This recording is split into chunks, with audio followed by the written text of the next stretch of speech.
Caitlin Clark's return from injury helps Indiana Fever produce record WNBA TV viewership.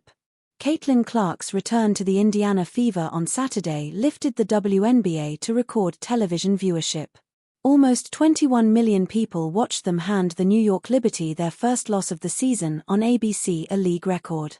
Clark returned with a flourish, scoring 25 points in the first half and finishing with 32 as she flirted with a triple-double in the Fever's 102-88 win.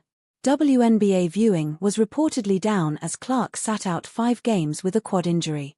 The Nielsen ratings service reported a more than 50% drop in viewership in Fever games, with nationally broadcast Fever games averaging 847,000 viewers without Clark, 1.8 million with her in the lineup.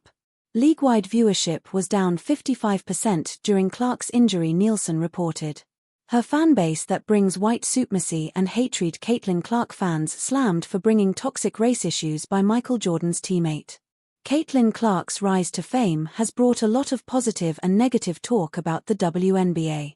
More recently, Michael Jordan's former teammate and activist Eaton Thomas released a critical statement addressing Clark's fanbase. On Sunday, Thomas made a post on his Instagram and posted his quote from the collision. While the former NBA player showed massive love to Clark, he slammed her fans for allegedly supporting white supremacy. From a basketball perspective, Caitlin Clark is the truth. From a personal standpoint, she demanded that people stop using her as a symbol for racism and bigotry. She was never the issue, Thomas wrote. He added, it's that demographic of her fanbase that brings white supremacy and hatred to the table that's the issue. This is not the first time that Thomas has spoken about the issue. Last month, Thomas urged Clark to keep speaking against racism after allegations of racial abuse on Angel Reese came up after their season opener at the Gainbridge Fieldhouse. On her part, Clark has never shied about denouncing racism in the game. Last year, she called out people for using her name to propagate racist agendas. I think everybody in our world deserves to have the same amount of respect, Clark told The Athletic's James Boyd last year in June.